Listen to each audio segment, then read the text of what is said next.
Welcome back to the catch up here on Cris Cyborg's YouTube channel. I am James Lynch. Today, I am joined by a very special guest, one of the top boxing stars in the sport, Vergil Ortiz Jr. joining me here on the program. Vergil, how are you, man?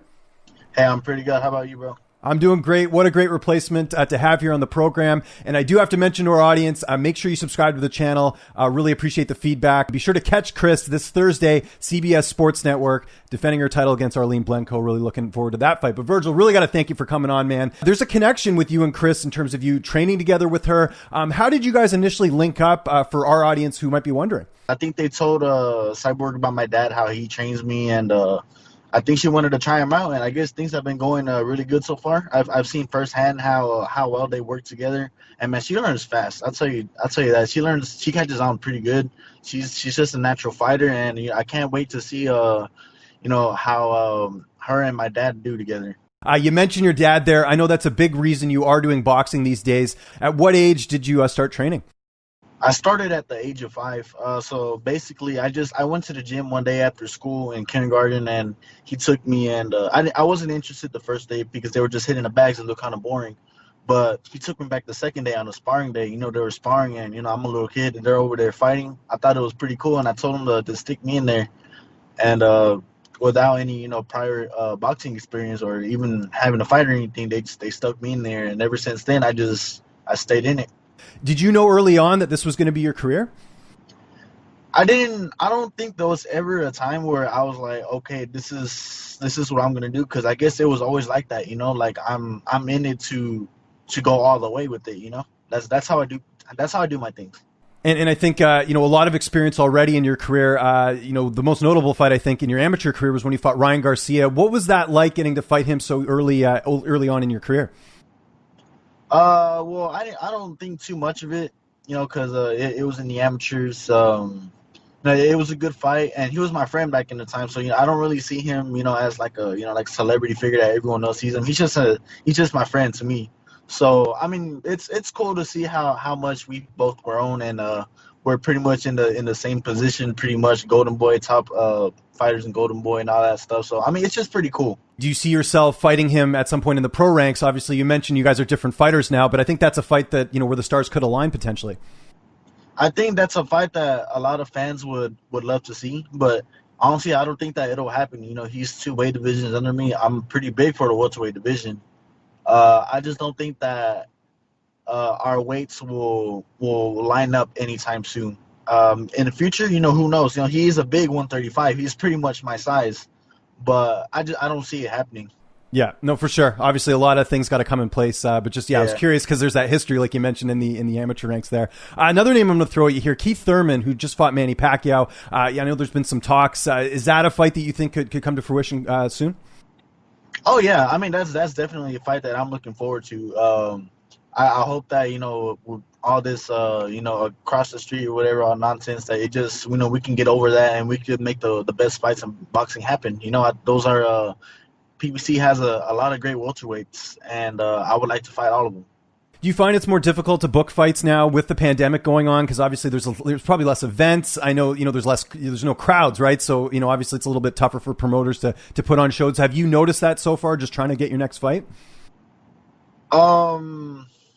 I've definitely seen it. The fights are definitely harder to come by. I don't think it's too big of a problem though, because I mean we're getting Teofimo and Lomachenko next week, right. I think. That's right. Yeah. These big fights can still happen, although I think they would be better with crowds. Yeah, no, I'm with you there. Hopefully they can figure something out, but obviously we got this pandemic going on. I guess it's sort of a wait and see approach with everything there. Do you think you'll ever cross over to MMA? I mean, this is our audience right here that we're talking to. Obviously, people always want to know when it comes to big boxing stars like yourself. Is that something you've ever thought about? You know what? If a lot of my fans, if they follow me, they know I'm open to trying the new things. I taught myself how to play the guitar. One time I was like, fuck it, I'm going to learn the piano, just see if I can, and I did. If Cyborg offers to train me one day, and just to see if I got a little if I got a little talent in MMA, then I'm down. Very cool. Okay, well, we'll keep tabs on that for sure. Sticking with MMA and boxing, I assume you did, but the Conor McGregor and Floyd Mayweather fight, I wanted to get your perspective on that as a boxer, because, MMA fans are very divided on this, obviously, with a lot of people feeling like, well, Conor did great, he went long in the fight, and then other people are like, well, Mayweather was just toying with him. What did you think of that fight? I think Mayweather had a hard time with him. Everyone says that like he was playing with them, or where I don't think he was. There was a lot of shots that Mayweather didn't see coming, like that one upper, he slipped his right hand and he came back. He didn't see that coming at all. McGregor, he doesn't have like that boxing power where he focuses on other stuff. He focuses on his leg kicks and all this other stuff that he has to look out for. So, definitely if McGregor started out in boxing, I think he would have had a way bigger chance to beat Mayweather. But Mayweather's Mayweather. Even a boxer who's dedicated his whole life just to boxing hasn't beat Mayweather. So, you got to give McGregor credit. I honestly didn't really give him a chance. No one's beaten Mayweather in his own sport, so I just didn't see it. But no, he gave him a heck of a fight. I'm not gonna lie, he just gassed out at the end. Well, I was going to say, it's pretty crazy, too. I know McGregor does have boxing experience in terms of his training, but to go in, get your pro debut in boxing against Floyd Mayweather, it's a little bit crazy to think about, right, when you look back at it, right? So it's a little nuts. Yeah, of course, yeah. Especially, I'm not like, he did a good job. He really did. He gave Mayweather a fight that he wasn't expecting. I've sparred MMA fighters. They have a different tempo. It's really hard to catch their rhythm and all that stuff, so, yeah. Who are some of the fighters you've got to spar with, aside from Chris, obviously? I've sparred Cub Swanson. He's a very talented fighter. I've sparred TJ Dillashaw.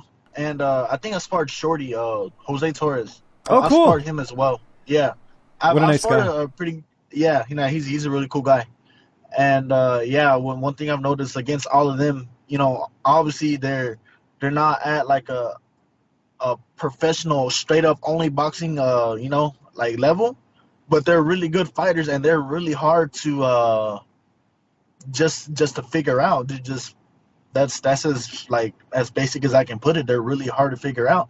They have their own tempo, they have their own rhythm, they have their own way of thinking. I think that's what it is. They're in a different sport. So that's just one thing about MMA fighters. I have a lot of respect for them. That's interesting. I've actually never heard that. So that would kind of make sense, right? Because they're training, obviously the training's a bit different for both sports. Yeah. For boxing and MMA. That's really interesting. I wanted to get back to McGregor quickly, just because you piqued my interest a little bit. There's talks of him potentially fighting Manny Pacquiao. Who knows if that'll happen or not. Is that a fight you'd like to see? That'd be an interesting fight to see, not gonna lie. There's a huge size difference right there. But Manny Pacquiao's Manny Pacquiao. You can never count him out at all, no matter what his age is, no matter if he's 18 or freaking 50. I'm definitely interested in seeing that fight. As far as prediction, I'm gonna have to go with Pacquiao, right? Just because McGregor tired out really fast with Mayweather. But who knows? McGregor he's definitely seen where he has to better himself at in boxing. So if he makes those adjustments, he could probably potentially beat him, but who knows? Safe to say you'd want to fight McGregor in the boxing ring if you ever got the opportunity?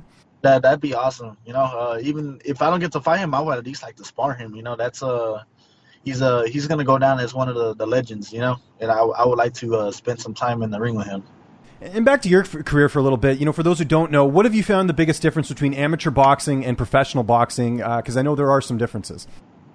Yeah, there's big differences there. Just even from preparation to the weigh-in. Preparation. I never stopped training at 100% in amateurs. Because it was just another fight. Even after I would win like maybe a 3-4 day tournament, right, I'll go right back to the gym the next Monday. This time, you get injured a lot more in professional boxing. You don't have a headgear. Gloves are a lot smaller, and the rounds are longer, and you get more rounds too. So sometimes I have to take maybe like a week off, just let my body recuperate, and then I can get back to going 100% again. It's just it's a lot like more preserving your body in the pros, because you have a short career, so you have to make sure that you're 100%.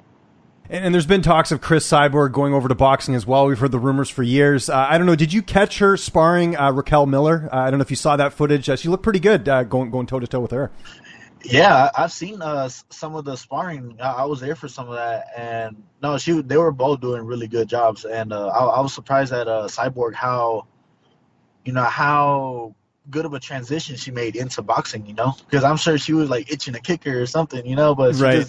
just she stuck to the boxing, and no, she did a really good job. What do you think her potential is in boxing? I know you haven't trained with her a ton, but like I said, she packs that power, which makes it very interesting if she was to transition over. Man, you know what? I see her becoming a world champion. I really do, and that's that's just it's not something that what if it is going to happen pretty soon, and I can't wait for that day. Quite the endorsement coming from you. I think that's awesome. Let's I got to talk about your last fight. What a crazy turn of events with that, right? Robert Garcia gets COVID. Your dad has to step in as your cornerman. Plus, there's no crowd. Like, how was that whole experience for you? Pretty interesting times. Yeah, it was actually a really, really good experience. I love Robert. He's in my corner, but my dad is the one that's always he's always been there since I was 5 years old, training me, all the way up. So he knows me better than anyone else. So it was pretty cool having him in my corner for the first time as a pro, and in a fight. And what was the other question? I forgot. Oh no, just asking about your dad stepping in as the cornerman. Oh, yeah. Okay, well, there's that. Yeah, that was a pretty cool experience. Also, fighting with no crowd, I kind of liked it better. Okay. But at the same time, I also like it when you hit someone and you hear like the ooh, or when the crowd goes crazy when you knock someone down or something like that. I definitely missed that. But I think it's pretty cool for the fans to hear like everything that goes on, like how, the impact of the punches when you hit someone, or you can hear every little thing. You heard his burp when he burped in the fight. Right, yeah. I forgot what round it was, but yeah, I thought that was pretty funny. And are you like an MMA fan at all? Yeah, I watch the big fighters and the fighters that I know, the fighters that I mentioned when I sparred.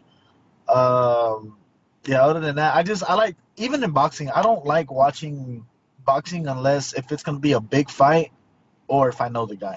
I'm the same way with MMA. And at the time we're recording this, we just had a UFC card last night. I don't know if you caught that kind of viral knockout by Joaquin Buckley last night. What'd you think of that? It's at like 8 million views right now. I saw on the clip. Yeah, man. I'm gonna have to say that I don't appreciate it as much as everyone else because I don't watch a shit ton of MMA. But man, that looked pretty hard. Like, that guy caught his leg and he turned around and kicked him in the face. Like, I don't know what the right terminology is, man, but that was pretty tight. Like something out of the Matrix almost. It looked pretty crazy. Oh, yeah, the way pretty he much. Transitioned. Yeah. That was awesome. It's like one of those things that happens like, something in your imagination, like, if he kicks me, I'm just turning around and kick him. That's just something that you could only imagine, like probably not even be able to do, but he did it. And in terms of your next fight, anything in the works right now when we're going to see you back in the ring, I should say? I almost said cage there because I'm so used to it. Yeah, we have no date yet or any opponent yet, but, we're going to stay ready until we find something. I'm always ready, and we'll just stay tuned. Watching any Netflix right now or any other sports? What's getting you through in between training sessions in terms of like TV or anything? I don't know if you watch a lot of TV.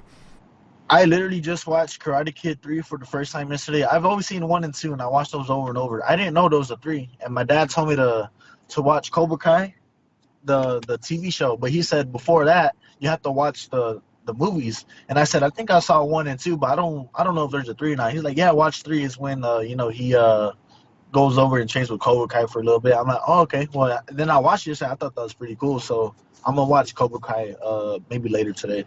Vergil, this was awesome. Thanks so much for joining me here. You did a great job co-hosting with me today. I loved it. Just want to remind our audience once again to subscribe to the channel, hit that like button. Chris should be back next week. If not, we'll get another guest co-host. But definitely got to watch Chris coming up here Thursday, CBS Sports Network, defending her title against Arlene Blenko. Just an awesome fight. You can't miss it. Vergil, I'm going to give you the last word here, though, man. Any social media you want to plug? Any sponsors? Anything like that? I'll give you the last word. Well, you can just follow me on Instagram and Twitter. It's just my name, Vergil Ortiz, Vergil. You got to spell it right. Everyone spells it V-I. It's V-E. But yeah, other than that, that's it.